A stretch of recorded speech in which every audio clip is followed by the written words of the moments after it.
आज अकाउंट से क्लास का हमारा दूसरा दिन है। क्लास 11 का अकाउंटिंग शुरू कर दिए थे। पिछले दिन थोड़ी थोड़ी चर्चा हुई थी।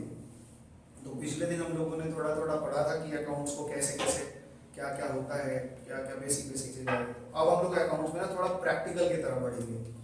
तो प्रैक्टिकल में जाने के पहले थोड़ा थोड़ा हम लोगों को अकाउंट्स का बेसिक जानकारी भी होना चाहिए। तो इसमें कुछ कुछ चीज़ें ये बताएंगे, उसके बाद में लगभग यहाँ 20 डेफिनेशन है। और ये शीट ना आपको वहाँ पे मिल भी जाएगा, मतलब वीडियो के लिंक में ही मिल जाएगा। वो वहाँ से डाउनलोड करके जो यूट्यूब में देख रहे हैं वो वहाँ से देख के भी पढ़ लेंगे। तो बेसिक अकाउंटिंग टर्म्स है, ठीक है। बेसिक अकाउंटिंग टर्म्स में हम लोग इसको पढ़ रहे हैं धीरे धीरे और इसको समझने की कोशिश करते हैं। आपका जितना क्वेश्चन बनेगा क्वेश्चन पूछेंगे। अगर ये खत्म हो जाता है आज तो आज कुछ कुछ रूल भी बता देंगे, वैसे ही खत्म तो हो जाना चाहिए, ठीक। तो सबसे पहले इन्होंने कहा है the understanding of the subject becomes easy when one has knowledge of few important terms of accountancy. मतलब आपके लिए सब्जेक्ट और भी सरल हो जाएगा अगर आप इसके रिलेटेड कुछ टर्म्स, हर चीज में उनका अपना एक टर्मिनोलॉजी होती है। हर चीज जाके इंजीनियरिंग पढ़ने जाओ, कुछ भी पढ़ने जाओ तो वहाँ एक टर्मिनोलॉजी होगी। तो यहाँ कह रहे हैं कि ये टर्मिनोलॉजी यहाँ पे कुछ है जो अकाउंट्स में चलते हैं, उनको आप समझिए अच्छे से और उसके बाद ही आप कुछ कर पाएंगे। तो पहला चीज कह रहे हैं some of them are explained as follows. कुछ कुछ चीजों का एक्सप्लेनेशन दे रहे हैं। सबसे पहले बोल रहे हैं ट्रांजैक्शन। ट्रांजैक्शन को हम लोग बोलते हैं लेन देन, ठीक है ना। तो वहाँ पिछले दिन समझ गए थे कि लेन देन क्या होता है। बेसिकली आपको समझाया था कि जिसमें किसी का फाइनेंशियल पोजीशन घटे या बढ़े। अगर मेरे तरफ से हम सोच रहे हैं तो अगर मेरा फाइनेंशियल पोजीशन घटेगा या बढ़ेगा तो ही हम कहेंगे कि ये मेरे लिए ट्रांजैक्शन है, अदरवाइज मेरे लिए ट्रांजैक्शन नहीं है। इवेंट है मेरे लिए ट्रांजैक्शन नहीं है। तो यहाँ पे कह रहा है transaction are those activities of a business which involve transfer, involve और ट्रांसफर के बीच में गैप लगेगा, ऑफ मनी और गुड्स और सर्विसेज बिटवीन टू पर्सन और टू अकाउंट्स। दो अकाउंट के बीच में या दो लोगों के बीच में कुछ गुड्स या कुछ सर्विसेज का ट्रांसफर हो। For example purchase of goods, ये बेसिक डेफिनेशन है। आप जैसे जैसे आगे बढ़ेंगे वैसे वैसे और साफ होता जाएगा। तो जैसे कह रहा है कि परचेज ऑफ गुड्स, माल खरीदना, borrowing loan, sale of goods, borrowing loan from bank, हमने बैंक से लोन लिया, ये भी ट्रांजैक्शन है। लेंडिंग ऑफ मनी, पैसा लेना देना, salary paid, rent paid, commission received and dividend received, ये सब एक ट्रांजैक्शन के इन्होंने एग्जांपल दिए। तो बेसिक पिछले दिन तो हमने ट्रांजैक्शन पे काफी अच्छी बात कर ली थी कि ट्रांजैक्शन का मतलब है जिससे हमारा मॉनेटरी मेरा पोजीशन, मेरा फाइनेंशियल पोजीशन घटना या बढ़ना चाहिए। अगर मेरा फाइनेंशियल पोजीशन गड़बड़ नहीं रहा है तो मेरे लिए ट्रांजैक्शन, एक एग्जांपल दिया था कि मेरे दुकान पे अगर कोई आकर के इतना शैम्पू दे गया और कह रहा है आप फ्री में बांट दीजिए तो मेरे लिए ट्रांजैक्शन नहीं है। हाँ, उनके लिए ट्रांजैक्शन है जिन्होंने हमें भेजा है, उनके लिए ट्रांजैक्शन, उनका एडवर्टीजमेंट है। दूसरा बात बोल रहे हैं प्रोपराइटर। ये पिछले दिन बताया था कि दुकान जो तैयार करता है, जैसे रिद्धि की बात की थी। हाँ, डिविडेंड रिसीव का मतलब बता दें। देखो, डिविडेंड रिसीव का मतलब हो गया जैसे मान लो किसी कंपनी का शेयर खरीदते हैं, अभी तो आप नहीं जानते तो फिर भी समझिए कि राहुल की एक कंपनी और राहुल की कंपनी में तुमने कुछ पैसे लगाए हैं, तो जब प्रॉफिट होगा तो राहुल प्रोपोर्शनेट में तुमको भी तो प्रॉफिट देगा। तो वो जो प्रॉफिट मिलता है उसको हम डिविडेंड कहते हैं। जैसे मान लो रिलायंस एक कंपनी है और रिलायंस का हमने एक शेयर खरीद रखा है, तो हमने जितने का शेयर खरीद रखा है उतना रुपया तो वो कंपनी में मेरा भी इन्वॉल्व है ना। तो जब कंपनी प्रॉफिट करती है तो मेरे पैसे पे हमको प्रॉफिट तो देगी ना, भले मेरे हिस्से में 2 रुपए ही प्रॉफिट है लेकिन वो देगी, तो वो डिविडेंड पाना मेरे लिए ट्रांजैक्शन नहीं है, वैसी बात है ना। प्रोपराइटर का मतलब क्या है, कह रहा है a person who owns a business is called the proprietor. जो एक बिजनेस को ओन करता है, चलाता है, बनाता है, उसको ही कंट्रीब्यूट्स कैपिटल, वो क्या लगाता है, पूंजी, capital, to business with the intention to earn profit. और बिजनेस करने का उसका उद्देश्य होता है कि वो प्रॉफिट हो करे। तो पहला चीज समझा प्रोपराइटर क्या होता है, दूसरा ये समझे ट्रांजैक्शन क्या होता है, तीसरी बात बता रहे हैं कैपिटल। देखना, प्रोपराइटर बिजनेस में जो कुछ भी लगाएगा, जो कुछ भी लगाए वो उसका क्या होता है, कैपिटल होता है। जरूरी नहीं है कि कैपिटल में केवल कैश ही लगाए, उसके घर में कोई 2 कुर्सियां हैं, वो कुर्सियां ला करके भी अगर बिजनेस में रख देता है तो वो भी कैपिटल है ना। अगर उसके घर में 2 कंप्यूटर है वो भी ला के रख देता है तो वो भी कंप्यूटर, वो भी उसका कैपिटल ही है। तो anything which brought in by the proprietor in the business is called, बोलो, कैपिटल। ठीक है, तो यहाँ पे इट इज द अमाउंट, यहाँ पे अमाउंट कह रहे हैं। अमाउंट मतलब केवल कैश मत समझना, अमाउंट का मतलब जो कुछ भी लेके आए। तो it is an amount invested by the proprietor या प्रोपराइटर्स। अगर एक से ज्यादा मालिक होंगे तो भी कैपिटल लगेगी। मान लो हम एक पार्टनरशिप बिजनेस कर रहे हैं तो हम 3 मालिक हैं, तो तीनों लोग कुछ कुछ लेके आएंगे, इसलिए प्रोपराइटर्स लिखा है in the business. This amount is increase by the amount of profit earn and the amount of additional capital introduce. मान लो कि हमने शुरुआत में 10 लाख रुपए लगाया तो जब प्रॉफिट होगी तो जो प्रॉफिट का पैसा होता है, फर्म तो सेपरेट एंटिटी है, लेकिन प्रॉफिट होने के बाद में वो तुम्हारे कैपिटल में जोड़ देता है कि भाई ये कैपिटल में जुड़ गया। और कैसे बढ़ सकता है, मान लो कि हमने शुरुआत में 5 लाख रुपए लगाया था, मेरे पास और कहीं से अर्निंग आ गई, हम 1 लाख 2 लाख रुपए और इन्वेस्ट कर सकते हैं, इसलिए उसको फर्दर कैपिटल बोलते हैं। शुरुआत में जो कैपिटल लगाते हैं उसको हम इनिशियल कैपिटल बोलते हैं, यानी प्रारंभिक पूंजी, और जो बाद में लगाते हैं उसको हम कहते हैं फर्दर कैपिटल, यानी कि उसको बाद में बोलते हैं कि फर्दर कैपिटल मतलब और कैपिटल लगा रहे हैं। आगे सुनो क्या बोलता है कि यहाँ पे ये प्रॉफिट से बढ़ जाता है और एडिशनल कैपिटल लगाने से बढ़ता है। It is decrease by amount of loss. अगर आपने कुछ लॉस कर लिया है तो आपकी पूंजी कम हो जाएगी, तो सिंपल सी बात है। और अगर मान लो तुम्हें घर में पैसे की जरूरत हो गई और तुमने पैसे निकाल लिए तो उससे क्या हो जाएगा, उससे अब आपका विड्रॉन का मतलब आपने पूंजी को निकाल लिया, तो उससे क्या हो जाएगा, आपका डिक्रीज हो जाएगा। For example if mister Anand start a business with 5 lakh, इस कैपिटल वुड बी 5 लाख। अगर एक आनंद ने 5 लाख रुपए से धंधा शुरू किया है तो 5 लाख रुपए उसका कैपिटल है। अगर प्रॉफिट होगी तो उसमें जुड़ेगा और लॉस होगा तो घटेगा। अगर वो फर्दर कैपिटल डालेगा तो उसमें जुड़ेगा और अगर निकाल लेगा तो माइनस होगा। ठीक है, मतलब इन्वेस्ट किया मैंने। हाँ, जैसे तुम देखो पिछले दिन ये बात बताए थे कि बिजनेस और बिजनेसमैन दोनों अलग अलग लोग हैं। तो जैसे एक बिजनेस है, ये आपका बिजनेस है, ठीक है ना, ये समझ के चलो ये सेपरेट ही है, ये अलग है और तुम यहाँ अलग हो, ठीक है। ये जो भी हो तुम्हारा भाई, ये तुम्हारा चोटी वोटी बना दी, ठीक है ना। तो तुम जितना भी रुपया या जो कुछ भी दोगे वो सब कैपिटल है, ठीक है ना। तो तुमने इन्वेस्ट किया है, जब बिजनेस तुम्हारा पूरा कैपिटल दे देगा बिजनेस खत्म हो जाएगा। बात समझ में आए? तो सिंपल सेपरेट एंटिटी है, दोनों अलग अलग है एकदम हमेशा। अकाउंट के पॉइंट ऑफ व्यू से हम अकाउंट ही बना रहे हैं, तो अकाउंट के पॉइंट ऑफ व्यू से हम दोनों अलग अलग हैं। क्लियर है? अब यहाँ कह रहे हैं एक नया शब्द चीज आ रहा है, एसेट्स। एसेट्स का मतलब होता है संपत्ति, ठीक है।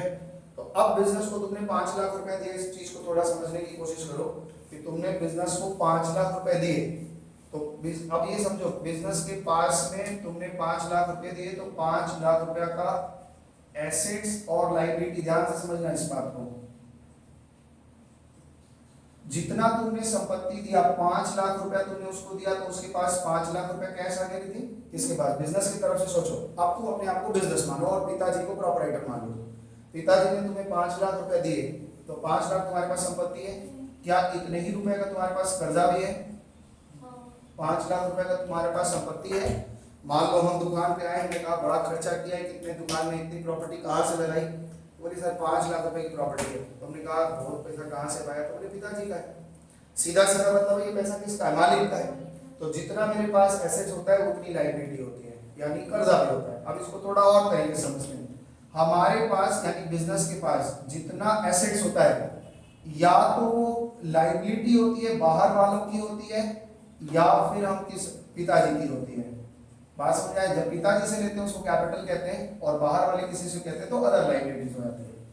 ये है दोनों इंटरनल, ये एक इंटरनल लायबिलिटी है, पिताजी ने दिया है, और ये बाहर वालों का है। तो इसलिए एक एग्जांपल यहाँ पे ये बाहर वालों का एक्सटर्नल। तो दोनों तो लायबिलिटीज ही है ना। हाँ दोनों लायबिलिटी है ना, कहाँ मना कर रहे हैं। तो अगर तुम्हारे पास, जैसे मान लो इस सवाल को समझो कि तुम्हारे पास 5 लाख रुपया तुमने पिताजी से लिया था, तो 5 लाख रुपए इधर आ गया कि नहीं, बोलो। इक्वेशन को समझो, अकाउंटिंग इक्वेशन बोलते हैं इसको। अब मान लो कि 2 लाख रुपए तुमने राहुल से लिया, तो 2 लाख रुपए अगर राहुल से लिया तो तुम्हारे पास कुल कर्जा कितने का आ गया, तो कंपनी में तुम्हारे पास यहाँ भी तो 2 लाख बढ़ेगा। तो इसका मतलब ये हुआ एक बिजनेस में ऑलवेज ये इक्वेशन होल्ड करेगा। क्या इक्वेशन है? एसेट इज इक्वल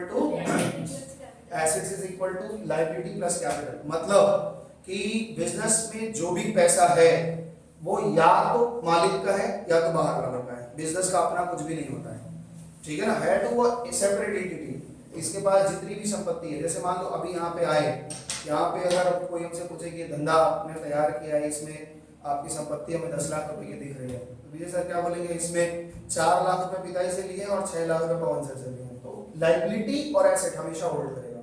यानी अगर कोई हमसे ये पूछे एक तरीके से कि हमारी पूंजी कितनी है, तो भाई हमारी पूंजी कितनी है, अगर हमसे कोई पूछे कि आपका कैपिटल कितना है, तो क्या हम ये बोल सकते हैं कैपिटल कितना है? हमारे पास जितनी संपत्ति है उसमें से अगर बाहर वालों की लाइबिलिटीज को हम घटा दें तो जो बचा सब मेरा है, यानी पिताजी का है। तो ये एनी हाउ ये क्या करेगा, आपका ये क्वेश्चन हमेशा होल्ड करेगा, ठीक है ना। अब यहाँ पे 3 चीजें आ गई। एक तो कैपिटल आप अच्छे से समझ गए, कैपिटल का मतलब है कि प्रोप्राइटर द्वारा जो कुछ भी इन्वेस्ट किया गया है। अभी हमें एसेट्स और लायबिलिटीज को समझना है। तो एसेट्स का मतलब होता है संपत्ति। मोटे तौर पे ये समझो, हालांकि इसका डेफिनेशन तो आप बड़े क्लास में जाएंगे तो और बदलेगा थोड़ा थोड़ा। एसेट्स का मतलब ये होता है कि कोई ऐसा चीज, जो कोई चीज है, रिसोर्स है, हम तुमको एक बड़े लेवल का ही पढ़ा दे रहे हैं कि कोई ऐसा चीज जो रिसोर्स है, कोई चीज है, ठीक है ना। दूसरा बात, उस पर मेरा कंट्रोल होना चाहिए, पूरा का पूरा मेरा कंट्रोल होना चाहिए, ठीक है ना, जिसको हम यूज कर सके, मेरे कंट्रोल में होना चाहिए, उसको एसेट्स कहते हैं। ये जब हम लोग एक चैप्टर आएगा अभी 10th 12 में और 11 में डेप्रिसिएशन बोलकर एक चैप्टर आएगा, तो वहाँ ये सब चीज और डिटेल में पढ़ेंगे कि एसेट्स का डेफिनेशन क्या है। यहाँ मोटे तौर पे समझो कोई भी ऐसी चीज जिसको हम बेचेंगे तो मनी में कन्वर्ट कर सके, ऐसे बोलचाल भाषा में समझ लें, और जिसपे हमारा कंट्रोल होता है, जिसको हम अपने कंट्रोल के हिसाब से चला सकते हैं। सड़क, घर के नीचे सड़क चली गई है ना, तो उस पर मेरा कंट्रोल थोड़े ना है, वो एसेट्स तो है लेकिन मेरा कंट्रोल थोड़े ना है, तो सभी यूज कर रहे हैं। तो एसेट्स का डेफिनेशन बोल रहे हैं। एसेट्स देखो, सुनो वहां पे क्या कर रहे हैं, बार बार बोल रहे हैं। अभी आप 11 में है, बहुत बेसिक चीज समझेंगे। जैसे जैसे बड़े होंगे तो फिर वहां जाके ये मत बोलना कि सर हम लोग बहुत बच्चा सा चीज पढ़ाए थे। हाँ बिल्कुल, अभी बहुत बच्चा सा ही पढ़ेगा, जब आगे बढ़ेंगे तो उस पर और डिटेल होता चला जाएगा। Assets are the properties of every description belonging to the business. समझ में आया? आगे क्या करें, कैश इन हैंड। अब ये क्या क्या फॉलोइंग डिस्क्रिप्शन, ये जो बता रहे हैं नाम, ये सब हमारे धंधा में जो कैश है, बताओ वो कोई चीज है कि नहीं है, उस पर हमारा कंट्रोल है कि नहीं, हम अपने यूज कर सकते। कैश इन हैंड, हमारे यहाँ कोई प्लांट है, मशीन रखा हुआ है, कोई प्लांट मतलब होता है ग्रुप ऑफ मशीनरीज, और मशीन मतलब एक सिंगल मशीन को। तो प्लांट है, मशीनरी है, मेरे यहाँ फर्नीचर है, फिटिंग्स है, बैंक में जो बैलेंस है, डेटर है, बिल रिसीवल है, ये सब नीचे वर्ड्स आएंगे। अभी डेटर क्या है, बिल रिसीवल क्या है, ये आएगा, तो घबराना नहीं कि सर क्या है। तो बैंक बैलेंस है, डेटर है, बिल रिसीवल है। स्टॉक ऑफ गुड्स है, मान लो हमारा कपड़े का दुकान है, तो कपड़े के दुकान में जितने कपड़े रखे हैं वो भी तो स्टॉक है, तो वो भी मेरा एसेट है। गुडविल है, इन्वेस्टमेंट है, ये सब एग्जांपल है एसेट्स। कह रहा है assets can be classified into tangible और इनटेंजिबल। ये ध्यान से सुनो, एसेट्स को हम 2 पार्ट में बांट सकते हैं। कह रहा है एसेट्स को हम 2 पार्ट में बांट सकेंगे। आप समझ ही गए, बहुत तरीके से समझ जाएंगे, एक्चुअली अलग अलग तरीके से है। तो एसेट्स को ये कह रहे हैं कि हम 2 तरह से बांट सकते हैं। एक हमारा कहते हैं टेंजिबल और एक कहते हैं इनटेंजिबल। टेंजिबल का मतलब है इनटेंजिबल, अभी समझ जाएंगे आप आराम से। टेंजिबल का मतलब होता है ऐसे एसेट जिनका फिजिकल एग्जिस्टेंस है, जो फिजिकली एग्जिस्ट करते हैं, जैसे घड़ी, ठीक है ना, जैसे ये घड़ी है तो ये मार्कर, ये क्या है, फिजिकली एग्जिस्ट कर रहा है। लेकिन कुछ चीजें ऐसी होती हैं जो हमारे पास, हमने खरीदा है, पैसे भी है, कोई चीज भी है, लेकिन वो फिजिकली हमारे पास नहीं है, फिजिकली हमारे पास वो नहीं रहता। बोलो एग्जांपल दे सकते। शेयर में तो शेयर का पहले नहीं मिलता था, शेयर तो भाई एक सर्टिफिकेट मिलता है, और ये एसेट्स नहीं बोल सकते, चलो ठीक है बोल सकते हैं कुछ देर के लिए कि शेयर का एक सर्टिफिकेट तो रहता है आपके पास, डीमैट अकाउंट में दिखता है। ऐसा कोई चीज और बताओ, एसेट्स बताओ जिसको हम बिजनेस चलाने के लिए, वो इन्वेस्टमेंट है, ठीक है। एसेट तो है एक तरह का, लेकिन वो इन्वेस्टमेंट है। आप बताइए, आपके घर में कंप्यूटर है ना, कंप्यूटर में कोई सॉफ्टवेयर खरीदते हैं, तो सॉफ्टवेयर फिजिकली फॉर्म में थोड़े ना मिलता है, वो खाली इंस्टॉल हो जाता है, तो वो इनटेंजिबल एसेट है। और टेंजिबल एसेट, ये बेंच वगैरह देख ही रहे हो, तो ये एसी है, पंखा है, ये सब तुम्हारा टेंजिबल एसेट। तो टेंजिबल एसेट का मतलब क्या बोली थी, जो फिजिकली एग्जिस्ट करता है, और इनटेंजिबल का मतलब हो गया। तो एक एग्जांपल और दे देते हैं, जैसे मान लो कि ये घड़ी है, ये फास्टैग की घड़ी है, तो फास्टैग की घड़ी में यहाँ पे एक सिंबल होता है ना, जिससे आप पहचान जाते हैं फास्टैग है। एडिडास का एक घड़ी का एक एडिडास का एक ब्रांड लोगो है, वो लोगो लोग खरीदते हैं, ट्रेडमार्क बोलते हैं उसको, लोगो ट्रेडमार्क ये सब खरीदते हैं ताकि मेरा कोई कॉपी ना कर सके, है ना, उसके लिए पैसा देते हैं, वो भी तो एक एसेट है। पेप्सी पे जो लोगो देख रहे हैं गोल सा, वो क्या है, वो भी तो एक एसेट है उनका, खरीदा उन्होंने पैसे दे, कोई और नहीं कर सकता, तो इसलिए वो एसेट है, लेकिन वो इंटैंजिबल है। कैसे वो तो फिजिकली कहाँ फिजिकली दिख रहा है? जब तुमने जब लोगों का रजिस्ट्रेशन करवाया तो एक सर्टिफिकेट ही तो मिला, वो सामान कहाँ है, कोई चीज है कहाँ है, वो तो चित्र तुम यूज करती हो वहां पे, कोई सामान थोड़े ना है। जैसे अच्छा सामान कैसे समझो कि ये रुमाल है, एक हमको दिख रहा है कि हम इसका यूज कर रहे हैं, ठीक है ना, लेकिन सॉफ्टवेयर कहाँ दिख रहा है, तुमको यूज तो कर रही हो, कंट्रोल तुम्हारा है, लेकिन वो फिजिकली एग्जिस्ट नहीं कर रहा है। फिजिकली मतलब उसको हाथ में नहीं उठा सकते हम, ऐसे फिजिकली कहाँ से लिखेंगे। तो कॉपीराइट जैसे हम किताब लिखते हैं, तो किताब लिखते हैं तो किताब के पीछे देखो लिखा रहता है कि कॉपीराइट है ये, मतलब कोई भी इसको नहीं छाप सकता, है ना, तो वो कॉपीराइट, जब हम कॉपीराइट करवाते हैं तो उसके लिए पैसे देते हैं, तो वो मेरा एसेट है, कोई भी कॉपी करेगा तो हम क्या उसके ऊपर केस कर सकते हैं, जो भी करना होगा हम लीगली एक्शन ले सकते हैं। तो सिंपल सी बात है कि ऐसा एसेट जो फिजिकली एग्जिस्ट करता है उसको हम लोग क्या बोलते हैं, टेंजिबल एसेट, और जो फिजिकली एग्जिस्ट नहीं करता उसको इंटेंजिबल।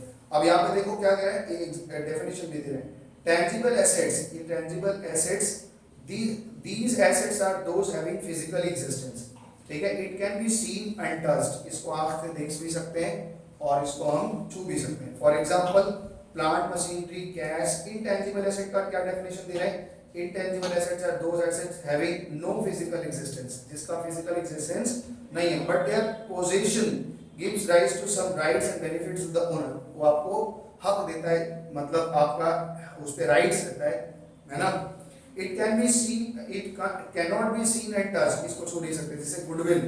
अब ये गुडविल क्या है, ये आप 12 में पढ़ेंगे बहुत अच्छी तरीके से, यहाँ खाली आप मान के जानिए कि गुडविल एक चीज है। पेटेंट, अभी बताया ना, पेटेंट करवा लेते हैं, कोई फॉर्मूला तुमने बनाया, जैसे बाबा रामदेव ने कोरोना का दवा बना लिया तो पेटेंट करवा दिया, ऐसे ही कुछ भी हम पेटेंट करा लेते हैं, पेटेंट है। ट्रेडमार्क, राखी सावंत अपना नाम पेटेंट करा लिए, है ना, अब उसका नाम लेके कोई नहीं चिढ़ा सकता, क्योंकि वो पेटेंट करा ली, मेरे नाम को अगर तुम यूज करोगे कहीं गंदे तरीके से तो हम केस कर देंगे, ऐसा। तो कुछ भी आप पेटेंट करा लीजिए, आपका मन है। ट्रेडमार्क्स, टीएम लिखा रहता है, टीटी लिखा है, टीएम लिखा रहता है, आर लिखा रहता है, सी लिखा रहता है, तो ये सम ऑफ द एग्जांपल्स, ये कुछ उदाहरण दिए इन्होंने। तो अभी क्या समझा हमने, एसेट्स क्या होती है, एक संपत्ति होती है, जो वस्तु में कोई चीज होती है जिस पर हमारा कोई कंट्रोल होता है, जिसको हम पैसे से खरीदते हैं या पैसे से खरीदेंगे, या इसको हम बेचे तो कुछ पैसा मिल जाए, और इसको हम लंबे समय तक यूज करते हैं। और दूसरा बात ये बताया कि इसका फिजिकल एग्जिस्टेंस हो भी सकता है, नहीं भी हो सकता है।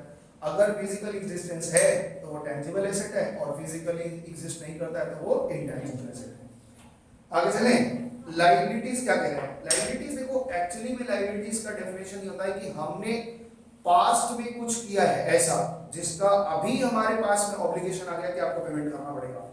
जैसे हम कह दें कि अभी हमने कहा कि तुम लोगों में से जो 90+ अकाउंट्स में लेके आएगा उसको मेरी तरफ से 2000 रुपए का क्या है, कैश इनाम है, ठीक है ना। तो ये हमने क्या कर लिया, कुछ ऐसा प्रॉमिस कर दिया अभी, भविष्य में क्या हो जाएगा मेरे लिए, क्या हो जाएगा, अभी बन गया तो अभी ये मेरे लिए क्या होगा, लायबिलिटी बन जाएगी, जो पास करेंगे उनको देना ही पड़ेगा। तो लायबिलिटी होती है कर्जा, सीधे सीधे का मतलब है, इनको हिंदी में शब्द में समझो, दायित्व, जिम्मेदारी। बिजनेस ने अभी बिजनेसमैन से 5 लाख लिया, तो प्रेजेंट में कुछ ऐसा कर दिया जिसमें फ्यूचर में उसके ऊपर एक ऑब्लिगेशन आ जाएगा, उसको 5 लाख रुपए किसी भी हाल में प्रॉपराइटर को लौटाना पड़ेगा, या किसी से ले लें। जैसे हम बिजनेस है, हम राहुल से ले लें या उससे रिद्धि से ले लें, किसी से ले लें, भविष्य में तो लौटाना पड़ेगा। That is liability. लायबिलिटी देखो क्या कह रहा है, liability refer to the financial obligation, इसको चुकाने के लिए हमें पैसे देने पड़ेंगे, ठीक है ना। Financial obligation of the business, these denote the amount which a business owes to other, जो किसी और से ले रखा है, ठीक है। एग्जाम्पल, लोन फ्रॉम बैंक, हमने बैंक से, अभी बार बार बोल रहे हैं कि लायबिलिटी एसेट की जो भी डेफिनेशन आ रहे हैं बहुत बच्चे लेवल में आ रहे हैं। आप जब सीए में जाएंगे तो ये पूरा डेफिनेशन फिर से पढ़ना पड़ेगा, तो वहाँ थोड़ा चेंज हो जाएगा। अभी उतना लेवल का पढ़ाएंगे तो आपके घुसेगा भी कुछ नहीं, इसलिए बेसिक तौर पे पहले स्ट्रक्चर तैयार करो, फिर उसमें जो साफ सुथरा करना है वो होता रहेगा आगे। बैंक, मान लो हमने किसी बैंक से लोन लिया तो ये मेरे ऊपर लायबिलिटी आ गई। लायबिलिटी का मतलब सीधा सीधा कर्जा, सीधा सीधा कर्जा। अदर पर्सन से लिया, क्रेडिटर किसको बोलते हैं, या भी नीचे वर्ड आएगा क्रेडिटर डेटर का, तो क्रेडिटर ऑफ गुड्स सप्लाइड, जिनसे हम उधारी में माल खरीदते हैं, 2 वर्ड आ गए, ध्यान से सुन लो। जिनसे हम उधारी में माल खरीदते हैं उनको हम कहते हैं क्रेडिटर। गुड्स, जिस चीज का हमारा धंधा है, जैसे मान लो मेरा कपड़े का धंधा है और वो कपड़े का सप्लायर है दिल्ली में, तो हम इनसे कपड़ा लेते हैं और कलकत्ता में बेचते हैं। तो जिस व्यक्ति से हम उधार में गुड्स ले रहे हैं उसको हम क्या कहेंगे? क्रेडिटर। क्या कहते हैं? क्रेडिटर। और जिसको उधार में बेचते, मान लो राहुल पंजाब में रहता है, हम इसको माल बेचते हैं पंजाब में, तो ये डेटर। बी साइलेंट नहीं करते, बी साइलेंट रहेगा, बी का उच्चारण नहीं करते। क्या पढ़ेंगे? डेटर। और उधर क्या है? क्रेडिटर। अभी आएगा, फिर से बार बार आएगा ये सब वर्ड, अभी घबराना नहीं था। तो कह रहा है कि बिल्स केवल कुछ बिल है जिन्हें हमें पेमेंट करना है, आउटस्टैंडिंग एक्सपेंसेस कुछ खर्चे हैं जो बाकी हैं तो उनको देना है। आउटस्टैंडिंग का क्या मतलब है? हो गया है और हमने दिया नहीं है। जैसे इस रूम का रेंट हर महीने 1 तारीख को हो जाता है और हमने अभी इस महीने का दिया नहीं है, अप्रैल महीने का, तो मेरे ऊपर कर्जा है ना, आउटस्टैंडिंग बोलते हैं, बकाया। आउटस्टैंडिंग का मतलब क्या है? बकाया। बकाया है, मतलब सेवा ले ली, सामान ले लिया, लेकिन अभी बकाया। जैसे इलेक्ट्रिक बिल, 1 महीने का इलेक्ट्रिक बिल हमने पे नहीं किया है, तो वो क्या हो जाएगा? बकाया, आउटस्टैंडिंग है, तो वो भी मेरे ऊपर दायित्व है, कर्जा है। फिर बोल रहा है बैंक ओवरड्राफ्ट। अच्छा, कुछ कुछ बैंक फैसिलिटी देते हैं कि आप उनसे लोन ले सकते हैं, तो लोन का एक तरीका होता है ओवरड्राफ्ट का। ओवरड्राफ्ट का मतलब होता है जितना आपके बैंक अकाउंट में है उससे ज्यादा भी निकाल सकते हैं, तो जितना ज्यादा निकालेंगे उसके ऊपर वो इंटरेस्ट लगा देंगे, तो ओवरड्राफ्ट फैसिलिटी बोलते हैं इसको। इसको कहते हैं ओडी। ओडी मतलब ओवरड्राफ्ट। तो ये भी हमारे ऊपर कर्जा आ जाएगा। क्रेडिट कार्ड स्वैप कर लें, है ना, तो ये भी तो कर्जा ही है, डेट आएगा तो भरना ही पड़ता है, ऑब्लिगेशन। ड्राइंग का मतलब क्या होता है? ध्यान से सुनो, प्रोपराइटर का, इधर ध्यान देना, हर व्यक्ति का एक ही अकाउंट बनेगा। ध्यान से सुनना मेरी बात, एक एक चीज को खोलना शुरू कर रहे हैं।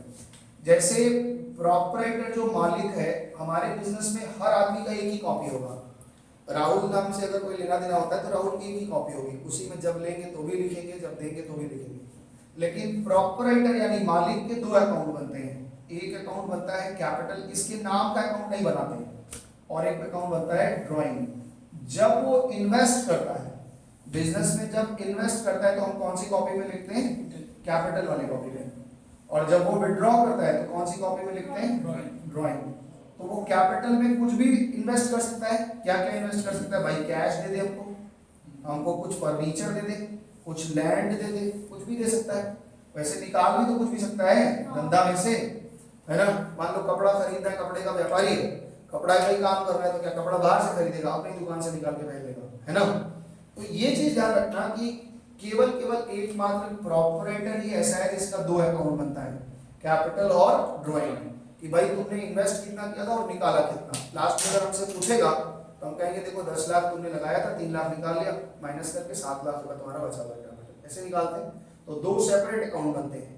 तो कैपिटल का मतलब इन्वेस्टेड बाय द प्रोपराइटर और विथड्रॉन बाय द प्रोपराइटर। तो ड्राइंग का मतलब है anything which is withdrawn by the proprietor, ठीक है ना, फॉर पर्सनल यूज, घर के खर्चे के लिए। मान लो दुकान पे इनके पिताजी दुकान पे बैठते हैं, तो दुकान पे इनका ग्रोसरी का शॉप है, किराने का दुकान है ना, तो किराना की दुकान पे इनके पिताजी बैठते हैं। ये गई अभी और बोलेंगे पापा मेरा फीस हो गया है, आप फीस दे दीजिए। तो दुकान में से 5,000 रुपया निकाला और बोला कि जाओ अपना बुक्स भी ले लेना और फीस भी जमा कर लेना।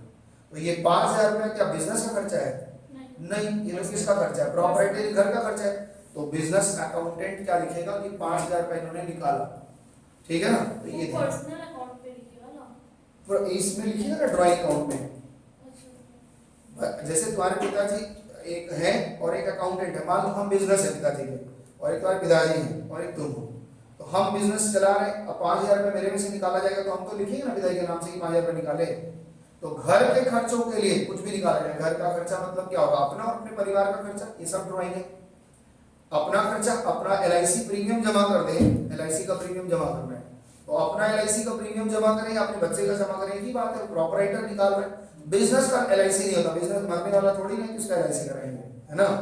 इंश्योरेंस होता है, LIC नहीं होती, ठीक है। आगे बढ़े तो ड्राइंग क्या बोल रहा है? It is the amount of cash, कह रहा है ये कुछ अमाउंट होती है कैश की, और value of goods withdrawn from the business for the proprietor for his personal use. इस बात को ध्यान रखेंगे, पर्सनल यूज, व्यक्तिगत खर्चे के लिए अगर वो बिजनेस से कुछ निकालता है तो क्या कहलाता है? ड्राइंग। यहाँ वर्ड्स खाली आप परिचय कर रहे हैं। जब हम वहां पे अकाउंट जब सवाल करना शुरू करेंगे तो जब ट्रांजैक्शन होगा तो आपसे पूछा जाएगा कौन सा अकाउंट, कौन सी कॉपी में लिखे। अकाउंट बने कॉपी, सिंपल सी बात है। अकाउंट का मतलब है कॉपी, किस कॉपी में लिखे? खाता, हम बंगला में बोलते हैं ना खाता, तो बस ऐसे ही है। अकाउंट मतलब कोई बहुत बड़ी चीज नहीं है, अकाउंट का मतलब कॉपी। जैसे मान लो हम भाड़ा देते हैं तो भाड़े की कॉपी बना रखी होगी रेंट वाली, जब जब भाड़ा देते हैं तो रेंट वाली कॉपी में लिखते हैं, बस दैट्स इट, यही एक खाता और क्या। तो जब आपसे पूछा जाएगा कि किस खाता में लिखा जाए तो आपको बताना पड़ेगा। ड्राइंग के बाद आया डेटर, बताओ डिडक्ट, अच्छा बोला ड्राइंग को फिर हम personal use, it is deducted from the capital, इसको हम कैपिटल से काट लेंगे। अगर मालिक हमसे पूछे कि भाई कितना पैसा हमारा लगा, ठीक है ना, तो हम क्या करेंगे कि भाई इसमें से तुम्हारा कैपिटल इतना लगा था, तुमने इतना निकाल लिया, घटा के बता देंगे। तो फाइनली लास्ट में ऐसा करते हैं, ठीक है ना। डेटर का मतलब क्या बोलता है, कोई भी व्यक्ति या कोई भी फर्म ऐसा हो सकता है, जहाँ इंडिविजुअल फर्म या इंडिविजुअल फर्म हो सकता है who receive a benefit without giving money और money words immediately, but liable to pay in future for the course of a time is debtor. Debtor के बारे में ये बहुत बड़ा डेफिनेशन लिख रहे हैं, कोई भी ऐसा व्यक्ति जिससे हम पैसा पाते हैं, लेकिन तुम मोटे तौर पे ये समझो डेटर का मतलब होता है जिनको हम उधार में माल बेचते हैं, ठीक है ना, जिनसे हम उधार में माल बेचते हैं उन्हीं से तो पैसा पाएंगे। तो यहाँ डेफिनेशन थोड़ा कड़ा सा लिखा है, लेकिन क्लियर होगा, धीरे धीरे क्लियर होगा। ये सब थ्योरी वापस पढ़ाया जाएगा, अभी तो केवल हम अपना प्रैक्टिकल स्टार्ट करने के लिए पहले थोड़ा थ्योरी पढ़ा रहे हैं। तो कह रहे हैं कि एक पर्सन हो, चाहे वो फर्म हो, रुकना है क्या, एक पर्सन है, चाहे वो कोई बिजनेस का भी हो सकता है या कोई व्यक्ति भी हो सकता है, जिससे हम पैसा पाएंगे, तो मेरे लिए डेटर है, वो मेरे लिए एक संपत्ति है। कोई भी ऐसी चीज जो भविष्य में जिसका अगर यहाँ से मेरे बिजनेस में से नाम हटे और पैसा में कन्वर्ट होगा, वो एसेट्स है। तो डेटर क्या है हमारे लिए, एसेट है। डेटर का नाम मेरे लिए एसेट होता है।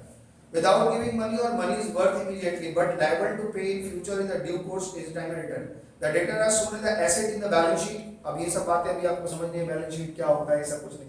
डेटर्स हमारी संपत्ति है, बस सिंपल सी बात अभी समझ के चलना है। डेटर्स हमारे लिए क्या है, एक संपत्ति है। यानी कि अगर मान लो राजीव नाम का कोई व्यक्ति या रमन नाम का, दिखाने जरा, रमन नाम का कोई व्यक्ति हमसे 5000 का माल उधार में खरीदा, तो रमन के नाम के आगे 5000 लिख दिए।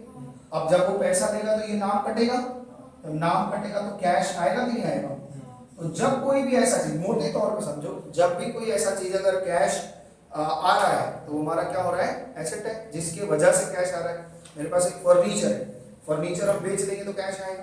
तो जो चीज कैश में कन्वर्ट हो जाए उसको क्या कहते हैं, एसेट है। बस सिंपल सी बात समझो। डेटर एक टाइप का एसेट ही ना, हाँ एसेट ही है। जैसे यहाँ पे एक बात समझो, ध्यान रख, for example mister A bought goods credit from mister B. हम मिस्टर बी हैं, तुम मिस्टर ए हो, तुमने हमसे माल खरीदा है, तो मेरे लिए तुम क्या हो, डेटर, और तुम्हारे लिए हम क्या है, क्रेडिटर। उल्टा एकदम। तो क्रेडिटर यानी सिंपल सा डेटर के भाषा में बोलते हैं, डेटर का मतलब है to whom we sold goods on credit. सीधा सीधा डेफिनेशन लिख लीजिए आप, वहां कठिन हो जाए, मतलब हम बता दे रहे हैं, ध्यान से सुनो। क्या बोल रहा है, डेटर का मतलब क्या है, डेटर का मतलब किसी व्यक्ति का नाम या किसी फर्म का नाम, नेम होता है, हमेशा किसी न किसी का नाम रहेगा।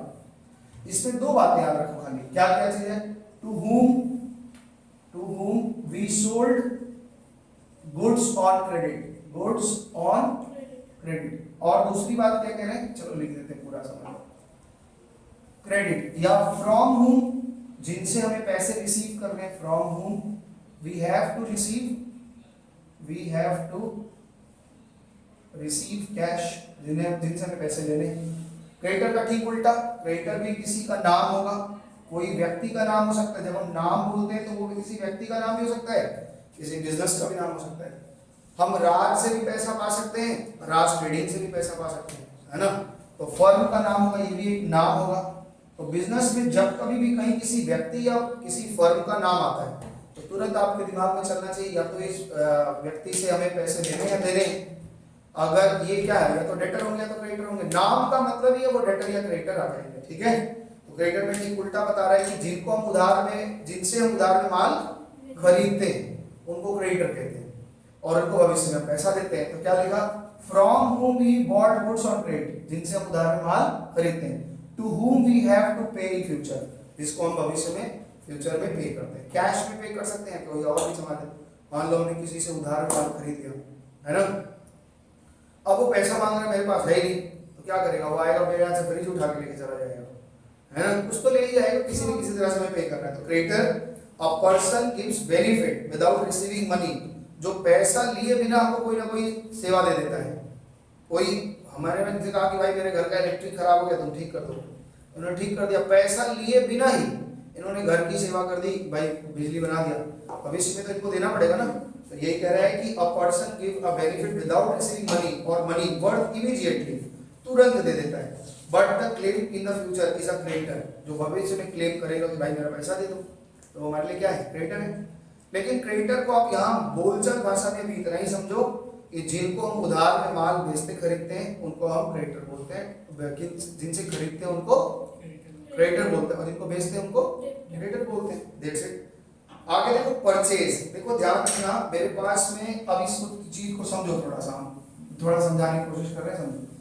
हम जिस चीज का धंधा करते हैं, हम जिस चीज का धंधा करते हैं उसको गुड्स कहते हैं। जैसे मान लो कुछ देर के लिए हम कपड़े का धंधा करते हैं तो हम उसको गुड्स कहेंगे, बार बार बोल रहे हैं केवल उसी को गुड्स कहेंगे, जिस चीज का हम धंधा करते हैं केवल उसी को गुड्स कहते हैं, है ना। उसके अलावा जो कुछ भी रहेगा उसको गुड्स नहीं कहेंगे। गुड्स का मतलब ट्रेडिंग गुड्स। जैसे मान लो मेरा कपड़े का व्यवसाय है तो कपड़ा मेरे लिए गुड्स है, कपड़ा मेरे लिए क्या है, गुड्स है। लेकिन अदर कोई भी चीज मेरे लिए गुड्स नहीं है। तो गुड्स का कभी गुड्स की कॉपी नहीं खुलती, गुड्स अकाउंट कभी नहीं खुलता। जब हम इस गुड्स को खरीदते हैं तो एक कॉपी में लिखते हैं जिसका नाम है परचेज, परचेजेस लिखते हैं एक्चुअली में। दूसरा, जब हम बेचेंगे तो एक कॉपी में लिखते हैं जिसका नाम है सेल्स। तो परचेज का मतलब क्या हो गया, माल खरीदना, है ना। सेल का मतलब क्या हो गया, माल बेचना। तीसरी बात होती है कि जब हम माल खरीदते हैं तो सब माल हमको थोड़े ना पसंद आ जाता है, कुछ माल हम रिटर्न भी करते हैं, फोन ही नहीं पसंद आया, क्या करें, ये रिटर्न होगा कि नहीं होगा, आपको तो डरा दिया तुम लोग, हो जाएगा। हाँ चलो आज बात करते हैं। तो इसको कहते हैं जब हम माल खरीदते हैं, जैसे मान लो हमने 400 टी शर्ट खरीदे, अब उसमें 10-20 टी शर्ट एकदम आउटडेटेड है, पुराना, हमको नहीं पसंद आ रहा, तो हम रिटर्न करते हैं, उसको हम परचेज रिटर्न बोलते हैं। क्या बोलते हैं, जब हम माल बेचते हैं तो सारा माल रिटर्न, सारा माल एक्सेप्ट थोड़ी ना होता है, कुछ हमको भी रिटर्न आ जाता है। तो बेचा हुआ माल जब आता है तो उसको क्या कहते हैं, सेल्स रिटर्न। आगे ये सब चीज और फिर से हम समझेंगे, ठीक है ना, दोबारा से पढ़ेंगे, रिटर्न इनवर्ड रिटर्न आउटवर्ड क्या होता है इसे पढ़ेंगे। तो परचेजेस का मतलब क्या है, सुनो ध्यान से। परचेजेस का मतलब क्या है, purchase refer to the amounts of goods, goods वाले वर्ड पे ध्यान रखना। गुड्स मतलब जिस चीज का हम धंधा करते हैं बस उसी को गुड्स कहते हैं। हम कपड़े का धंधा करते हैं और एक कंप्यूटर खरीद के ले आए, उसको हम गुड्स नहीं बोलेंगे, ध्यान रखना। हम कपड़े का धंधा करते हैं और हम एक कंप्यूटर खरीद के लाए, वो गुड्स नहीं है। गुड्स का मतलब है जिस चीज को हमने बेचने के उद्देश्य से ही खरीदा है, इसलिए खरीदा है कि बेचेंगे तो प्रॉफिट कमा लेंगे, दैट्स इट, उसको हम गुड्स कहेंगे। और कंप्यूटर बेचने के लिए थोड़ी ना लाए थे, है ना।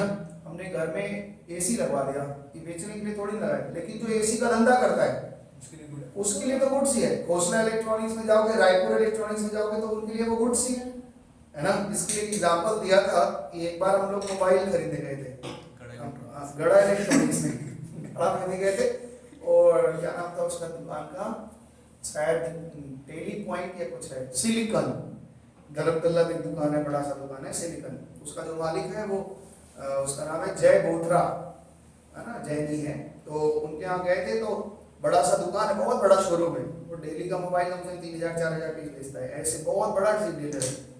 तो हम लोग गए तो हमसे जान पहचान है थोड़ी, तो हमने कहा कि भैया मोबाइल दिखा दीजिए। तो बहुत पहले की बात है, जब कीपैड फोन चलता तब की बात बता रहे हैं। तो कीपैड फोन बोला कि अच्छा ठीक है, हम बोलते रहे सर जाइए आप लोग अंदर, वो दिखा देगा। तो हम लोग गए तो अपने स्टाफ से बोलता है कि सर को माल दिखाओ, ठीक है ना, मोबाइल के लिए बोल रहे हैं सर को माल दिखाओ, यानी गुड्स। और इतने बीच में उसका फोन वहाँ चार्ज में लगा हुआ था, तो वो बजा, तो अपने स्टाफ से कहता है कि मेरा फोन उठा के मेरा बात करना है, तो उसका स्टाफ ला के दिया। तो देखो है तो मोबाइल ही, लेकिन जो वो यूज करने के लिए लिख रहा है वो उसका एसेट है, एसेट तो वो भी है, लेकिन वो गुड्स है जिसको वो बेचेगा। और इसको अच्छे से अंतर समझना। बहुत बार क्या होता है कि मान लो हम लोग लकड़ी का दुकानदार है, लकड़ी बेचता खरीदता है, तो वो खुद के बैठने के लिए जो चेयर रखा है वो गुड्स नहीं है, जो बेचने के लिए रखा है बस वही गुड्स है। समझ में आ गई बात। तो यहाँ पे बोल रहे हैं purchase refer to the amount of goods bought by a business for resale, फिर से बेचने के लिए करता है, और for use in the production, या फिर उस गुड्स का वो कुछ निर्माण करेगा, उसमें लगा देगा। जैसे मान लो कि ये तुम्हारा कारपेंटर का दुकान है, हाँ तुम्हारा कारपेंटर क्या बोलते हैं उसको, फर्नीचर का दुकान है, तो कच्चा तुम प्लाईवुड खरीद के लाए हो तो गुड्स है। अब उस गुड्स को तुम या तो बेच दो या उस गुड्स से क्या करोगे भाई, फर्नीचर तैयार कर लोगे, तो फर्नीचर भी वो गुड्स तब भी गुड्स ही कहलाएगा। मैंने अल्टीमेटली हमको बेचना है, ये ध्यान रखना है, चाहे उसको हम बनाने जाए। Goods purchase for cash called cash purchase. जब हम नगद में बेचते हैं, नगद में खरीदते हैं तो कहते हैं कि हमने नगद में माल खरीदी है। यानी हमारे पास दो ऑप्शन है, तो खरीदारी करने का दो ऑप्शन है, कैश में और दूसरा क्रेडिट में। एक तीसरा ऑप्शन भी होता है कि हम थोड़ा कैश में देंगे, थोड़ा बकाया कर लेंगे। ये नहीं ऑप्शन हो गया, दोनों मिला लेंगे। ईएमआई नहीं, हाँ ईएमआई भी समझ लो भाई, वही उधारी कर रहे हो और किस्तों में पैसे दोगे और रो के पैसा देगा। लेने वाला भी बोलता है चलो बिक तो रहा है, ये से ही कमाएंगे। पहले से पता है किस्त में बिकेगा तो प्रॉफिट ज़्यादा होगा, इसलिए जब हम किसी से कैश में माल खरीदते हैं तो थोड़ा ज़्यादा छूट हमको दे देता है, कहता चलो 500 और कम दे दो, है ना, क्योंकि वो जानता है कि जो ईएमआई मिलेगा उससे वसूलेंगे ढंग से, वो देर से देगा तो उसे 500 और मिलेंगे। तो कैश परचेज का मतलब है, हमने कैश परचेज का मतलब है खाली कैश दिया, ये मत समझना भाई, चेक बना के दिया तो भी कैश ही माना जाएगा।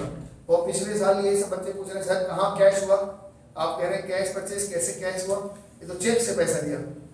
कैश का मतलब यहाँ नगद है, कैश का मतलब कभी भी यहाँ पे गांधी जी नोट ही नहीं है केवल, कैश का मतलब नगद है।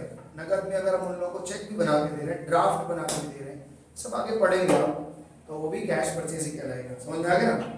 If it is purchase on credit it is called credit purchase. अगर उधार में खरीदते हैं तो, लेकिन अगर हमसे कोई परचेज पूछेगा इस महीने का परचेज कितना है, तो हम दोनों को जोड़ के टोटल बताएंगे।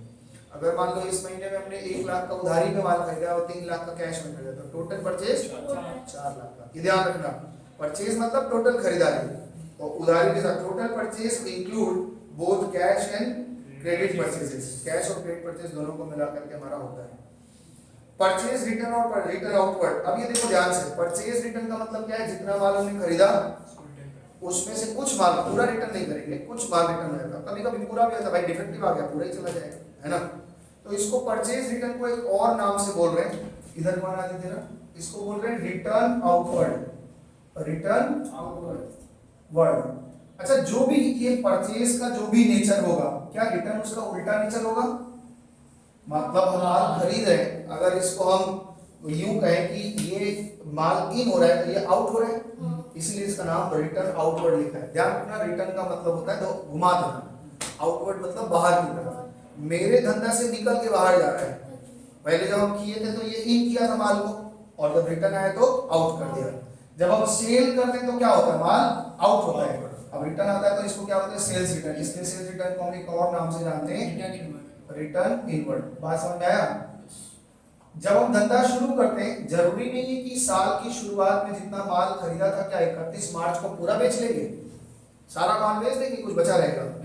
जो बचा रहता है वो गुड्स ही है, लेकिन उस गुड्स को हम लोग किस नाम से जानते हैं, उसको कहते हैं क्लोजिंग स्टॉक। क्या बोलते हैं?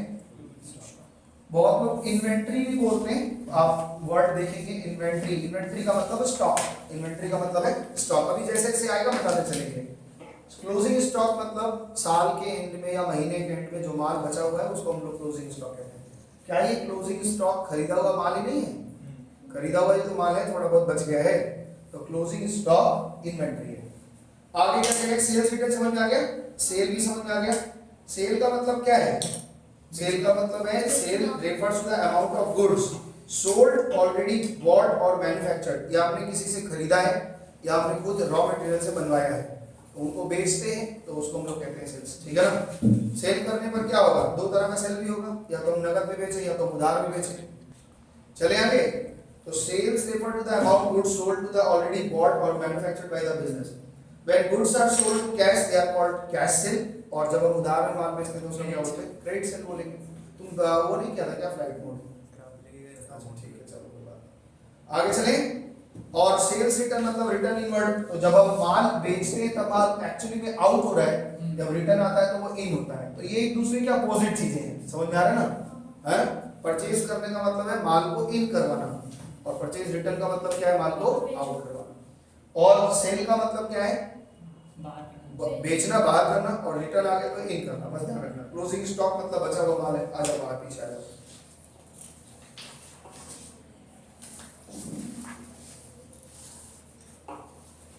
चलें आगे। Stock includes goods unsold to on a particular date. क्या कहता है कि स्टॉक को बोलता है कि स्टॉक में क्या कहता है, stock includes goods unsold on a particular date, बचा हुआ माल। ठीक है ना। किसी एक डेट को, चाहे महीने का आखिरी तारीख हो, चाहे महीने का पहला तारीख हो, अगर यही माल आज 31 तारीख को हमने जब बंद किया तो इसको क्लोजिंग स्टॉक कह रहे हैं। क्या इसी से हम नेक्स्ट डे अपना दुकान नहीं खोलेंगे कि नया माल ले आएंगे? वही ले आएंगे, तो उसको हम लोग क्या कहेंगे? छठा नंबर चीज क्या हो गया? Opening stock. क्या बोलते हैं? एक चीज ध्यान रखना, क्या बोले? गुड्स नाम का कोई भी कॉपी नहीं होता। गुड्स के साथ जो प्रक्रिया होती है, जो उसके साथ काम होता है, वो जब खरीदेंगे तो परचेज की कॉपी में लिखेंगे, रिटर्न आ गया तो परचेज रिटर्न वाली में, सेल होगा तो सेल वाली कॉपी में, रिटर्न आएगा तो सेल रिटर्न में, बचा हुआ माल क्लोजिंग स्टॉक, और वो खोलेंगे उसे उसको ओपनिंग स्टॉक। समझ में आया? रेवेन्यू देखो, क्लोजिंग स्टॉक के बारे में बता दिया हमने, बता दिया, पढ़ लेना वहां पे। रेवेन्यू का मतलब क्या होता है? रेवेन्यू का मतलब होता है अमाउंट रिसीवेबल और रियलाइज्ड। जो पैसा हम पा चुके हैं या पाएंगे वो हमारा रेवेन्यू होता है। और कैसे? From the sale of goods. किस बात के पैसे पा रहे हैं उसको हम कहते हैं सेल ऑफ गुड्स। मतलब हम क्या कर रहे हैं कि हमने किसी को माल बेच दिया, तो अगर मेरे पास पैसा आ गया तो वो भी रेवेन्यू है, और उधार में बेचा वो मिलने वाला है तो भी वो रेवेन्यू है। और एक्सपेंडिचर क्या होता है? जो खर्चा कर दिया, चाहे उसके लिए पैसे दिए हैं या नहीं दिए, वो मेरा खर्चा है। क्या बोल रहा है? It is the amount spent in order to produce और सेल द गुड्स। किस चीज के लिए खर्चे किए हैं? या तो माल बनाने में या माल के बेचने में खर्चे किए हैं हमने। ध्यान से सुनना, हमने लकड़ी ले आया और लकड़ी से ये बेंच सारे बनाए, लेबर दिया, लकड़ी खरीदा, लेबर दिया, इलेक्ट्रिक बिल दिया, ये सब मेरा क्या हो रहा है? हम खर्चे कर रहे हैं, और माल बन के रेडी हो गया, माल हमने बेच दिया। ठीक है, माल बेचने के बाद भी बोला कि मेरे गोडाउन तक पहुंचाओ, ट्रांसपोर्टेशन का ये भी खर्चा है। तो माल को बनाना और बेचना तक में जो भी खर्चे होते हैं वो सारे खर्चे कराते हैं। इनकम क्या होगा? एक तरफ जितना रेवेन्यू जनरेट हुआ और एक तरफ जितना एक्सपेंडिचर हुआ, दोनों को माइनस कर दो। अगर रेवेन्यू ज्यादा है तो प्रॉफिट में है, आप इनकम हुआ है, और अगर कम है तो एक्सपेंसेस हो गया मतलब लॉस हो गया। तो देखो, पढ़ो ध्यान से सुनो। रेवेन्यू, हाँ बोलो। रेवेन्यू को हिंदी में क्या कहते हैं? रेवेन्यू, हाँ नहीं, मुनाफा तो नहीं कह सकेंगे, आय कह देंगे कि भाई इतना पैसा आय हुआ। देखो हिंदी मीडियम वाले हैं ना बच्चे, बता देंगे। तो क्या करें? Revenue from revenue means the amount receivable और realised from the sale of goods, earning from interest, dividend, commission, कहीं से भी कोई पैसा आया है तो वो हमारा क्या है? रेवेन्यू जनरेट हुआ है। और expenses, it is the amount, कहीं से कोई पैसा आएगा ये मत मतलब कि प्रॉपराइटर जो पैसा लगा रहा हो रेवेन्यू है, नहीं। सेवा दे करके या माल बेच करके जो पैसे आ रहे हैं, या कोई इन्वेस्टमेंट वगैरह से जो अर्निंग आ रही है। सर रेवेन्यू और इनकम में क्या डिफरेंस है? रेवेन्यू टोटल को बता रहे हैं, ठीक है ना, जितना पैसा आया। इनकम को मतलब नेट वैल्यू है। रेवेन्यू जितना, जैसे 1 लाख रुपया पूरा पैसा हमारे इन हुआ है और हमने खर्चा 30,000 रुपया कर दिया, तो 70,000 में दिखाएगा वो इनकम है, ठीक है ना। नेट वैल्यू को इनकम कह रहे हैं। इनकम क्या हो रहा है? Income is the difference between revenue और एक्सपेंडिचर, बता दिया ना। आगे सुनो, वाउचर क्या होता है? It is the written document. अब ये देखो, ध्यान से देखो, वाउचर क्या होता है? हमारे पास एक स्लिप होती है, हम अपने धंधा में जो भी पेमेंट करते हैं उसका एक स्लिप पे लिख करके सबका एविडेंस रहता है। एक तो वाउचर एक स्लिप है, रिटेन डॉक्यूमेंट है। जब हम कोई खर्चा करते हैं, जैसे मान लो हम ऑफिस में बैठे हैं, अकाउंटेंट है, और आदित्य आया बोला कि सर 2,000 रुपये दे दीजिए, हम लोगों को कुछ कॉपी वगैरह लाना था ऑफिस के लिए, बिल छपवाना था, हमने दिया। तो हम ऐसे ही नहीं दे देते, हम एक वाउचर साइन करवाते हैं, है ना, कि भाई वाउचर साइन करो, किस लिए ले रहे हो, और वहां नीचे अपना साइन करो। तो साइन करके तब हम 2,000 देते हैं। कभी मालिक हमसे पूछ लिया भैया 2,000 किस बात का दिए, तो हम कहेंगे ना वो ले गया आदित्य, देख लो क्या किस काम के लिए ले गए, है ना। बात समझ में? ऐसे नहीं तो अपने मन का अगर हम खर्चा कर ले, पूरा कैश मेरे पास पड़ा है, चेक का पूरा मेरे पास पड़ा है, फटाफट से किसी को निकालते हैं, चोरी बेईमानी तो बड़ा तगड़े से हो जाएगी, है ना। इसलिए ध्यान रखना कि वाउचर का, वाउचर 2 तरह का होगा, एक रिसीट वाउचर होगा और एक पेमेंट वाउचर होगा। रिसीट वाउचर मेरा सोर्स डॉक्यूमेंट होगा कि कहां से पैसे आए, और पेमेंट वाउचर मेरा एक सोर्स डॉक्यूमेंट होगा जिससे पता चलेगा पैसे कहां हमने खर्च किए। बात समझ? बोलो क्या बोल रही है? तो voucher it is a written document in support to the transaction, transaction की सपोर्ट में, सहायता के लिए। इट इज अ प्रूफ, ये एविडेंस होगा, प्रूफ रहेगा that a particular transaction had been taken place for the value stated in the voucher, है ना। क्या कहाँ खर्च किया वो भी दिखेगा। It may be form of cash receipt, invoice, cash memo, bank pay slip, किसी भी फॉर्म में आपका वाउचर हो सकता है। Voucher is necessary to audit to accounts. जब हमसे कोई आएगा अकाउंट का ऑडिट करने के लिए, ऑडिटर आते हैं देखने के लिए अकाउंट की भाई सही बनाया गलत बनाया, वाउचर मांगते हैं कि आप इतना इतना पैसा आया है आपके अकाउंट में, इसका वाउचर दिखाइए कहाँ से आया है, या खर्चा किया है तो आप खर्चे का वाउचर दिखाइए। तो सारे वाउचर रखने पड़ते हैं आपको। वाउचर बहुत इंपॉर्टेंट डॉक्यूमेंट है। हम लोग बोलचाल भाषा में यहाँ पे जो हम लोग जैसे अभी मोबाइल खरीदा हमने, धोखा खा गए मोबाइल में, हैं जिस काम के लिए खरीदा वही काम नहीं हुआ, एक्चुअली रिकॉर्डिंग के लिए खरीदा तो रिकॉर्डिंग नहीं हो पाएगी। चलो कोई बात नहीं, सबक मिलेगा। जैसे वो सैमसंग का ले लेंगे, है ना, इसको डालेंगे, कोई दिक्कत नहीं। तो अभी हमने क्या करना है यहाँ पे कि क्या बोल रहे थे, इनवॉइस। तो जो हम लोग खरीदते हैं तो उसके साथ एक बिल मिलता है जिसको हम लोग बोलचाल भाषा में बिल बोलते हैं। अकाउंट्स के लैंग्वेज में इसको बिल नहीं बोलते, बिल कुछ और चीजें हो जाती है। यहाँ पे हम लोग इसको क्या कहेंगे, इनवॉइस। इनवॉइस बोलेंगे। जब कभी भी आपको बोलना होगा कि भाई इसका इनवॉइस दीजिए, अब आपका लैंग्वेज भी सुधरना चाहिए। अब जब आप किसी से माल खरीदेंगे तो आप सीधा बिल मत बोलिएगा, बिल का अर्थ कुछ और हो जाएगा, क्योंकि बिल ऑफ एक्सचेंज एक चैप्टर ही आएगा आपका और उसमें आप पढ़ेंगे कि उधार में माल खरीदते बेचते तो बिल होता है, यहाँ पे इनवॉइस होता है। Invoice is a business document which is prepared when one sell goods to other, ठीक है ना, जो एक दूसरे को माल बेचते हैं तो उसको हम लोग कहते हैं इनवॉइस से देते हैं। The statement is prepared by the seller of goods, ये कौन बनाता है, जो बेचता है ना। It contain the information relative, भाई कौन लिखा है, ये बहुत घटिया तरीके से बनाया है, इसको डांट पड़ेगी। स्पेस स्पेस बीच में दिया ही नहीं सब छोड़ जाना है ना, उसको ठीक करवाना पड़ेगा पूरा। हमको लगता है लिखा है तो ड्राफ्टिंग में कुछ गड़बड़ हो गया। इंफॉर्मेशन रिलेटिंग टू नेम और address of the seller and buyer, उसमें कौन बेच रहा है कौन खरीद रहा है उसका नाम होता है, अमाउंट होती है, जीएसटी लगा होता है, सब कुछ डिटेल होता है ना उसमें। The date of sale and the clear description of the goods with the quantity and price, कितना क्वांटिटी लिया, किस रेट से लिया, आप तो जानते हैं इस बात को। इसमें खाली नाम जानना था कि इनवॉइस क्या होता है।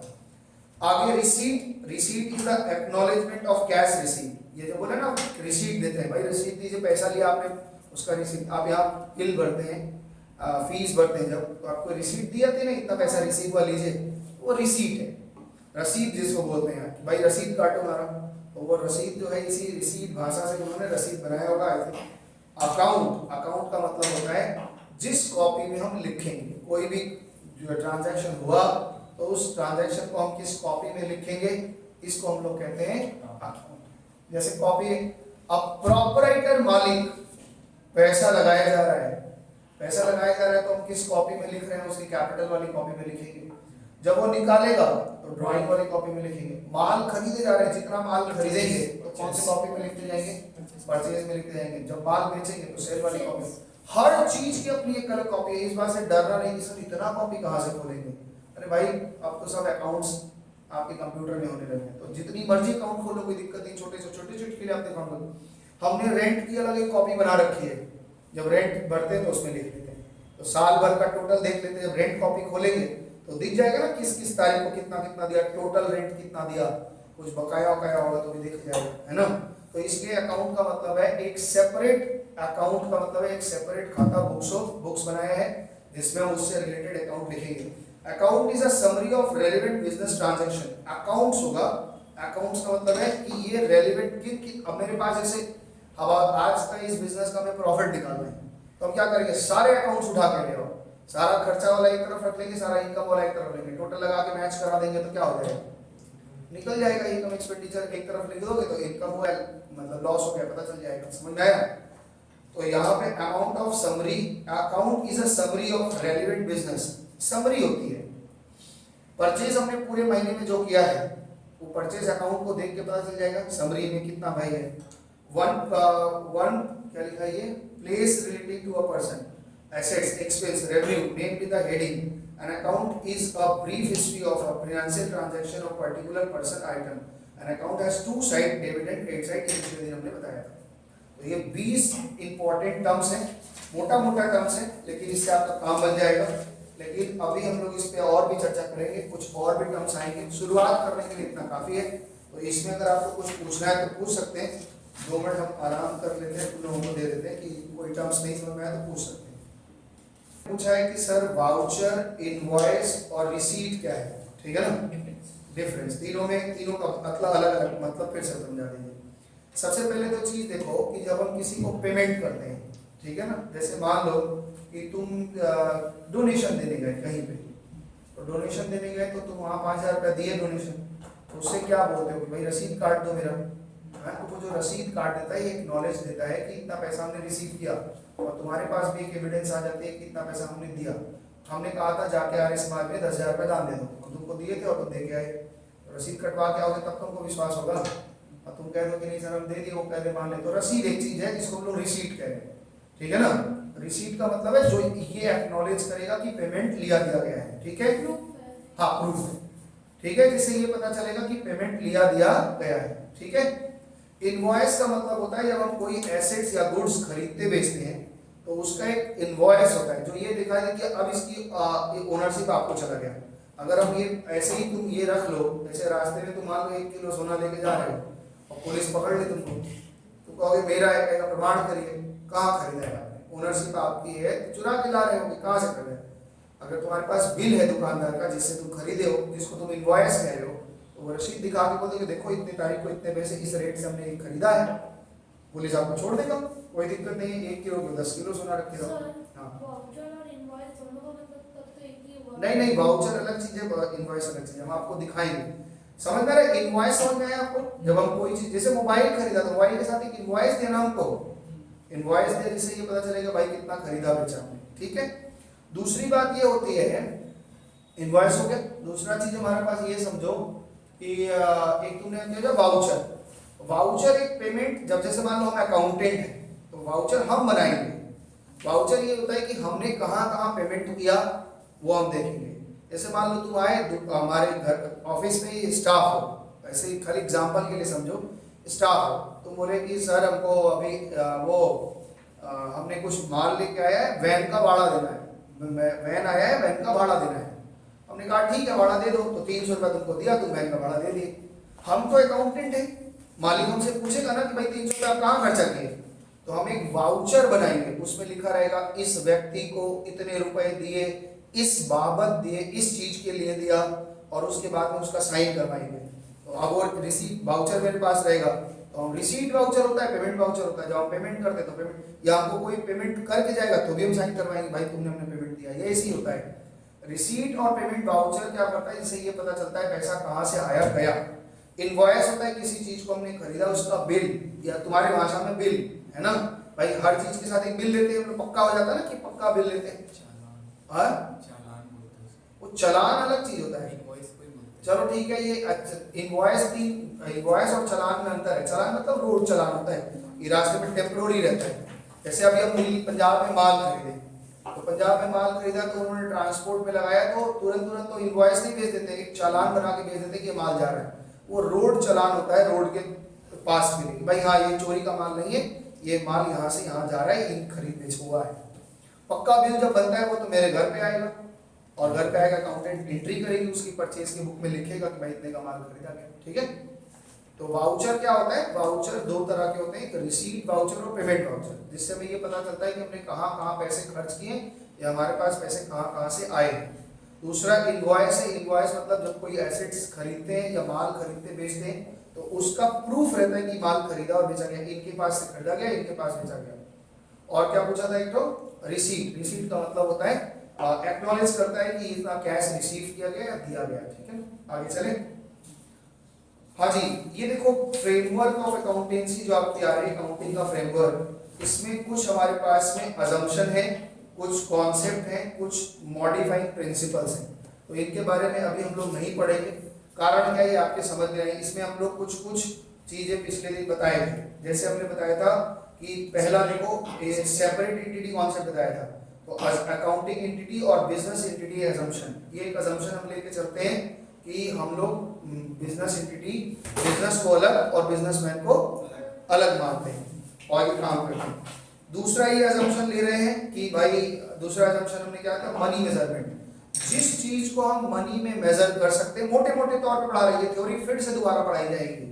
तब आप जब पूरा अकाउंट थोड़ा अंदर घुस जाएंगे तब चीजों को रिलेट कर पाएंगे, तो फिर से दोबारा पढ़ाई जाएगी। तो इतना हड़बड़ाना नहीं है कि आज ही हो गया खत्म। मनी मेजरमेंट का मतलब होता है जिन चीजों को हम मनी में मेजर कर पाएंगे बस उन्हीं चीजों को हम मनी मेजर में दिखाएंगे, ठीक है ना। जैसे मान लो मेरा एक मैनेजर है और बहुत अच्छा, ये मेरा रिकॉर्डिंग मैन है, बहुत मेरा मेहनत करता है और बहुत काम करता है, ये चला जाएगा तो मेरा नुकसान हो जाएगा। कितने रुपए का नुकसान होगा, रुपया में हम अजम्पशन नहीं लगा सकते। तो इस बात को हम कभी भी अपने बुक्स ऑफ अकाउंट में रिकॉर्ड नहीं करेंगे। जैसे मेरा अकाउंटेंट है, बहुत ईमानदार है, वो छोड़ के चला जाए या वो है तो कितने रुपए का लाभ है कितने रुपए का नुकसान हो रहा है, ये मनी में मेजर नहीं कर सकते। तो ऐसे नॉन मॉनेटरी चीज को जब मनी में क्या होता है, मनी में only those business transaction and event which are the financial nature are recorded. For example, a sales manager is not on good terms with production manager. कह रहा है कि सेल्स मैनेजर का प्रोडक्शन मैनेजर से झगड़ा चलता है, वो दोनों एक दूसरे को फूटे आंख से पसंद नहीं करते, है ना। बोल रहा है the business is bound to suffer, नुकसान होगा सेल्स मैनेजर प्रोडक्शन मैनेजर को। भाई सेल्स मैनेजर क्या कहेगा, माल ही नहीं बना के दे रहा है, प्रोडक्शन मैनेजर रोक के रखेगा, या सेल्स मैनेजर बेचेगा ही नहीं, वो प्रोडक्शन करके जमा होता है। This is fact not will be recorded because it can not be measured in the terms of money. तो दूसरा असम्पशन हमारा क्या है, एक तो एंटिटी हो गया, दूसरा मनी मेजरमेंट। तो ये असम्पशन दो मार्क्स के आपके आते हैं परीक्षा में। तीसरा बात है अकाउंटिंग पीरियड। हमने पिछले दिन क्या बताया था, पहले 14 पढ़ लो, गोइंग कंसर्न। हमने बताया था बिजनेस कभी भी एंड नहीं होगा, चलता ही रहेगा चलता ही रहेगा चलता ही रहेगा, कभी एंड ही नहीं होगा। ये असम्पशन है, कभी नहीं, हम तो इस उद्देश्य से बनाते नहीं। अकाउंटिंग स्टैंडर्ड जब 1 आप पढ़ेंगे AS1, तो AS1 का नाम है disclosure of accounting policies. Disclosure of accounting policies, हम किन किन नीतियों का फॉलो करते हैं, तो वहां कुछ असम्पशन दिए थे। 3 असम्पशन जनरल असम्पशन माने जाते हैं। ये धंधा गोइंग कंसर्न है, वो हमेशा चलता रहेगा, कंसिस्टेंसी चलता रहेगा, एक ही जैसा चलता रहेगा, ठीक है। और हर बिजनेस का और एक को एक्यूरल बेसिस मानते हैं। ये अभी आप समझेंगे नहीं, धीरे धीरे आगे बढ़ेंगे तो समझेंगे, वहां पे फिर बताएंगे। गोइंग कंसर्न का मतलब है जब धंधा लगाते हैं तो ये मान के चलते हैं कि इट विल नेवर सीज, रुकेगा नहीं। और एक वर्ड आएगा वहां पे कर्टेल। कर्टेल का मतलब छोटा भी नहीं होगा। हम जब धंधा शुरू करेंगे तो हम ये असम्पशन मान के चलते हैं कि धंधा कभी ना बंद होगा और ना ही ना छोटा होगा, ठीक है ना। अकाउंटिंग पीरियड क्या बोले थे, इतने बड़े बिजनेस का भी पीरियड में हम लोग क्या करते हैं, 12-12 महीने का हम लोग तोड़ के निकाल लेते हैं, इसको अकाउंटिंग पीरियड बोलते हैं। अच्छा, एक कॉन्सेप्ट है डुअल कॉन्सेप्ट, ठीक है। जब आप अकाउंट बनाएंगे तब इस बात को समझेंगे, अभी ये सब चीज आप नहीं समझेंगे, इसलिए हमने इसको स्किप किया है। और जब फिर समझ जाएंगे तो फिर आएंगे इस पे वापस से दोबारा। तो यहाँ पे जो अभी 4 असम्पशन बताए, इन चारों असम्पशन को तो आप समझ गए, इन चारों असम्पशन को घर में पढ़ लीजिएगा, ठीक है। अच्छा, बेसिक कॉन्सेप्ट भी अभी नहीं पढ़ना है, मॉडिफाइड प्रिंसिपल्स भी अभी नहीं पढ़ना है। आइए थोड़ा सा पीछे, अभी अकाउंटिंग स्टैंडर्ड आपको बता ही दिया था। अकाउंटिंग स्टैंडर्ड क्या होता है, accounting standard set of rules होते हैं। ये पहली बार कब बनाएंगे, कैसे बोर्ड बनता है, कैसे क्या होता है, इसका डिटेल यहाँ लिखा है, इसको थोड़ा पढ़ेंगे। लेकिन अकाउंटिंग स्टैंडर्ड अलग से एक चैप्टर हम लोग पढ़ेंगे। तो यहाँ केवल अकाउंटिंग स्टैंडर्ड का परिचय दिया है। कौन बनाता है अकाउंटिंग स्टैंडर्ड, अरे वो अकाउंटिंग स्टैंडर्ड कौन बनाता है, अकाउंटिंग स्टैंडर्ड कौन बनाता है, ICAI बनाएंगे। आप लोग एक काम करेंगे, ICAI का अभी प्रेसिडेंट और सेक्रेटरी कौन है पता लगा के बताएंगे। आदित्य को पता है, इसने आज बताओ, खोज के गूगल से सर्च करोगे कि हमारे इंस्टीट्यूट का ICAI का प्रेसिडेंट कौन है और सेक्रेटरी कौन है। तो है एक बॉडी है ना भाई, एक सेंट्रल बॉडी है हमारी, तो उससे पता होना चाहिए। आप सीए बनने वाले हैं आने वाले दिनों में, तो अभी से जानकारी उस इंस्टीट्यूट के बारे में थोड़ा जानते रहिए। मीनिंग ऑफ अकाउंटिंग, तो ये कह रहे हैं कि अकाउंटिंग का क्या मतलब होता है। इस दिन बता दिया कि भाई कोई लेन देन होता है उसको प्रॉपर तरीके से अकाउंट्स में लिखना अकाउंटिंग कहलाती है। अब ये इसका बेनिफिट क्या है, इसका बेनिफिट है भाई हमको याद नहीं करना पड़ता, रिप्लेस मेमोरी हो जाती है, एविडेंस रहता है, हमारे बिजनेस का प्रॉपर आज के डेट में क्या पोजीशन है ये भी पता चलता है। तो ये 7-8 हमने दिए, इस पे आगे और भी बात करेंगे। बिजनेस इंटीरियर मनी मेजरमेंट, देखो फिर से बेसिक अकाउंटिंग असम्पशन नीचे समझाया गया कि ये आपका 3 असम्पशन है और अकाउंटिंग पीरियड असम्पशन, ये चारों समझा दिए असम्पशन।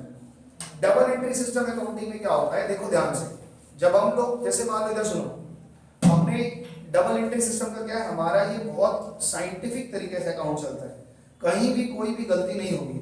हम जब कोई ट्रांजैक्शन करते हैं तो उसको 2 जगह रिकॉर्ड करते हैं। कहाँ रिकॉर्ड करेंगे, जैसे हमने रेंट भरा तो दिमाग से सोचो किस किस 2 कॉपी में लिखना पड़ेगा। एक तो रेंट वाली कॉपी में लिखोगे और कहाँ लिखेंगे, कैश वाली कॉपी में।